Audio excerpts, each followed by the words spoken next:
Bonjour à tous et merci de nous retrouver ce dimanche matin sur le plateau de France 2 pour une nouvelle émission de sagesse bouddhiste que nous avons souhaité consacrer à Arianani, une nonne européenne de la tradition Theravada, ordonnée en Birmanie et qui dirige aujourd'hui des sessions de méditation à travers le monde. Nous allons nous arrêter sur son parcours singulier et sur son action, notamment en faveur des nonnes. Alors comment s'est déroulée sa rencontre avec le bouddhisme? Qui était son maître? De quelle manière a-t-elle intégré l'ordre monastique? Et quelles sont ses activités aujourd'hui? C'est ce que je vous propose de voir dès à présent. Vénérable Arianani, bonjour. Bonjour. Vous pratiquez le bouddhisme dans la tradition Theravada depuis une trentaine d'années maintenant. Oui, c'est juste. Vous êtes une disciple de maître Sayadaw U Janaka. Et vous êtes aujourd'hui donc traductrice, vous dispensez des enseignements et vous menez des retraites de méditation un peu partout à travers le monde, donc en Europe, mais également aux États-Unis. Merci beaucoup d'être avec nous aujourd'hui. Alors pour commencer cette émission, Vénérable, j'aimerais que l'on revienne un instant sur votre enfance. Et je souhaitais savoir si cet appel de la spiritualité a été présent très rapidement finalement en vous. Mon enfance, c'était une enfance assez normale, je dirais. J'avais une famille intacte avec ma mère, mon père, mes frères. Et une chose que j'ai appréciée, c'était que j'ai passé beaucoup de temps dans la nature, aller marcher dans les montagnes. Et c'était à l'âge de 14 ou 15 ans que j'ai posé des questions comme « Qui est Dieu? Où est Dieu ?» ou pourquoi y a-t-il tant de souffrances si Dieu aime tous les gens? Il y a aussi la question des inégalités dans le monde. Et de plus, je me disais, s'il y a quelque chose comme Dieu, ou la réalité, ou la vérité, il doit être possible, non seulement pour moi, mais pour tous les gens, de faire la réalisation de cette réalité, de cette vérité. Parce que je ne voulais pas croire aveuglément ce que les autres disaient, mais je voulais y arriver moi-même avec une réalisation personnelle. Alors justement, vers quelle direction vous êtes-vous tournée pour trouver ces réponses? Donc je ne savais pas, donc j'ai lu des livres sur des autres philosophies, des autres religions, et c'était dans les livres bouddhistes que j'ai trouvé une méthode, où j'ai trouvé des instructions avec laquelle on pourrait y arriver, de faire cette réalisation soi-même. Donc vous avez commencé à méditer par vous-même? Oui, j'ai commencé à méditer selon les instructions que j'ai trouvées dans ces livres. Et donc après, vous avez décidé de partir très rapidement en Asie pour justement pouvoir être confronté vraiment à la méditation là-bas. Hein. Oui, c'était à l'âge de 26 que j'ai tout plaqué et décidé de découvrir le monde. Et quand je suis arrivée en Asie, dans un monastère en Thaïlande, j'avais fait ma première retraite de méditation et c'était comme j'étais rentrée chez moi. C'était là que j'ai trouvé ce que je cherchais. Et donc, j'ai continué à faire des retraites dans des autres monastères, des autres traditions bouddhistes. Alors, ça a duré pendant 2 ans à peu près, je crois. Oui, c'est juste. Vous êtes ensuite revenu en Suisse. Comment s'est passé votre retour? Parce qu'à l'époque, il faut préciser que vous étiez professeur de chant. Vous étiez professeur de chant, de danse. Oui. Oui, c'était assez difficile. C'était un choc de retourner en Suisse. Et une chose que je savais, c'était que je ne voulais plus enseigner la musique, la danse. Je voulais faire quelque chose de complètement différent. Donc j'ai trouvé un autre travail. J'ai travaillé pour 2 ans et après je suis ressortie pour l'Asie. Et vous, très vite, vous décidez de repartir finalement en Australie cette fois, où vous rencontrez votre maître. Alors racontez-nous cette rencontre, comment ça s'est passé? Il y avait une retraite avec un maître birman, je ne le connais pas et je ne connais pas cette forme de méditation, mais une fois que j'ai pratiqué selon ses instructions, c'était très bien. Pour moi, c'était la meilleure forme de méditation et la méditation s'était passée très bien. Alors, Vénérable, votre maître Sayadaw U Janaka est toujours vivant et j'aimerais que vous nous en disiez un petit peu plus sur lui. Quelle est son histoire? Mon maître, il était devenu moine quand il était très jeune. Il était novice et puis à l'âge de 20 ans, il est devenu moine. Et il a étudié les écritures bouddhistes et il a passé des examens très hauts, très élevés. Et puis, il a enseigné les écritures bouddhistes dans l'université bouddhiste à Mandalay, en Birmanie, pour plusieurs années. Mais à un point, il a décidé de vraiment pratiquer les instructions, ce qu'il enseignait. Et il avait pratiqué avec un maître très très fameux à ce temps-là. C'était le vénérable Mahasi Sayadaw.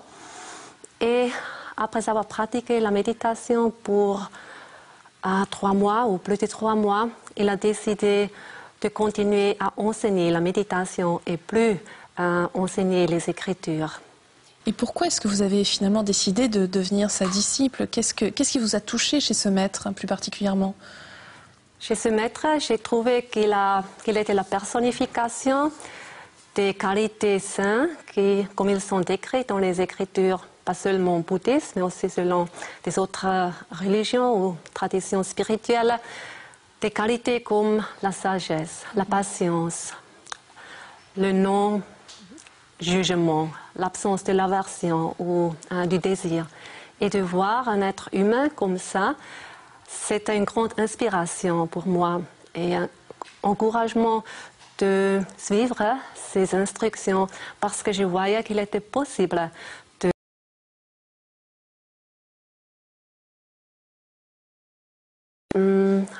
de devenir un être vivant, un être humain véritable.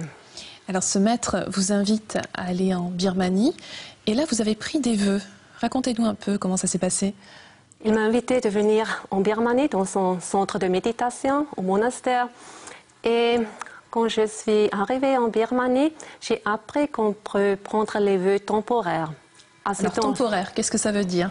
Combien de temps? On peut devenir nonne pour, disons, 2 semaines ou 1 mois. Et à ce moment-là, je ne pourrais pas m'imaginer de rester nonne pour le reste de la vie. Mais je pourrais imaginer de le faire pour 3 mois. Et donc j'ai pris les vœux et j'ai commencé à pratiquer la méditation. Alors, parlez-nous un petit peu de ce statut quand même très spécial qu'ont les nonnes en Birmanie. Comment est-ce que ça se passe là-bas? En Birmanie, pour les nonnes, ils ont la possibilité d'étudier les écritures, ils ont la possibilité de pratiquer la méditation. Donc c'est mieux que dans des autres pays asiatiques ou bouddhistes. Et est-ce que ce n'est pas trop difficile quand même? Quelles sont par exemple les règles que doivent respecter les nonnes là-bas? C'est pas trop difficile. Ce sont des règles de base, ne pas tuer, ne pas mentir, ne pas manger après midi, ne pas danser, écouter la musique par exemple. C'est pas trop difficile de suivre les règles, mais pour les nonnes c'est assez difficile, oui, de vivre une vie moniale parce qu'ils n'ont pas le même support que les moines. Bien sûr. Et alors, vous-même, vous êtes occidentale, donc comment est-ce que ça se passe quand justement vous revenez en Occident et que vous appliquez ces règles? Est-ce qu'il n'y a pas une différence trop compliquée à gérer? Pour moi, c'était assez facile de suivre les règles. Et moi, comme non occidentale, j'avais une position un peu spéciale parce que je recevais plus de support que des nonnes birmanes. Et alors, quelle est votre activité aujourd'hui, Vénérable? Aujourd'hui, je passe beaucoup de temps de conduire des retraites de méditation autour du monde, mais aussi en Birmanie, dans les centres de méditation. J'enseigne à les Occidentaux qui viennent pratiquer la méditation là-bas. Ça, c'est une activité qui prend beaucoup de mon temps, mais je mets aussi de côté du temps pour moi-même, pour ma pratique personnelle. Et de temps en temps, je traduis des livres birmans. Je les traduis en anglais ou en allemand. Alors revenons un instant sur les sessions de méditation que vous dirigez, car donc on le disait, vous le faites à travers le monde entier et notamment en Israël. Alors je trouve que c'est assez intéressant de s'arrêter un moment sur ce pays, parce que c'est vrai qu'on n'imagine pas forcément des Israéliens venir faire des sessions de méditation ou se confronter au bouddhisme. Comment est-ce que ça se passe? Dans les retraites que j'ai enseigné en Israël, il y avait beaucoup de jeunes, beaucoup plus de jeunes gens qu'en Suisse ou en Australie. Et je pense le fait que la situation politique en Israël est très très difficile dans des conflits de guerre, pas de stabilité, pas de sécurité. Et parce qu'il n'y a pas de sécurité à l'extérieur, les gens sont forcés de la chercher ailleurs. Et je pense que la pratique de la méditation offre une possibilité de trouver une stabilité interne ou une sécurité à l'intérieur. Et cette stabilité interne est le résultat d'un équilibre mental qui peut faire face aux tempêtes, à toutes les tempêtes dans le monde. Alors pour terminer, j'aimerais aussi qu'on s'arrête sur votre activité sociale que vous déployez dans différents domaines. Commençons, si vous le voulez bien, par votre activité auprès des nonnes, notamment des nonnes du Ladakh. Comment est-ce que ça se passe concrètement? Comment est-ce que vous les aidez?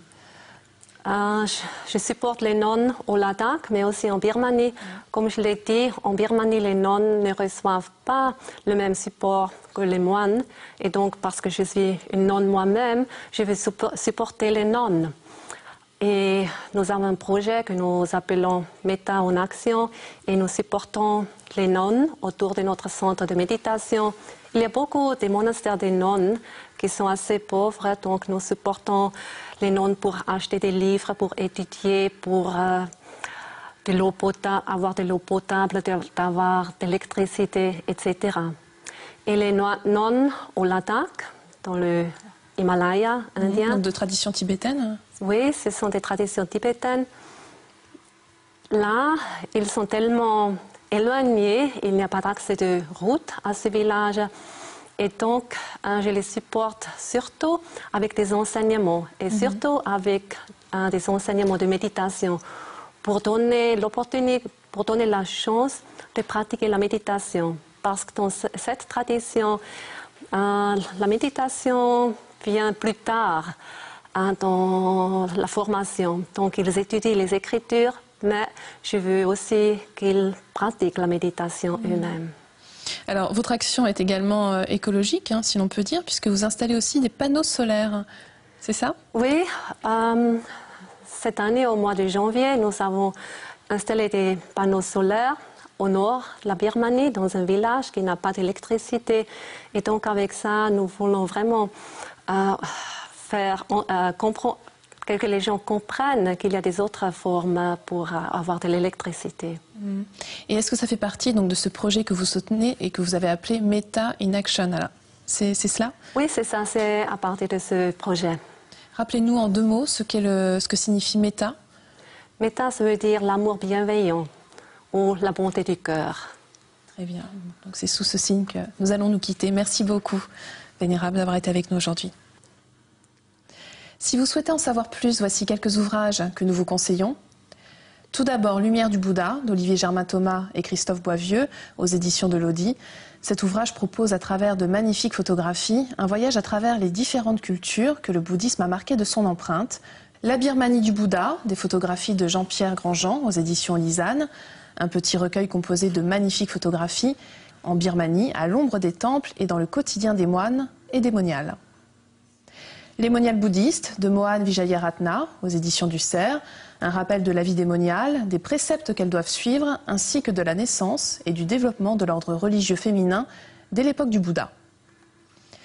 Vous pouvez voir et revoir cette émission pendant toute une semaine sur le site internet de France 2, rubrique Tous les programmes et Chemin de la foi. Merci à tous de votre fidélité. Je vous souhaite une très belle journée. À dimanche prochain.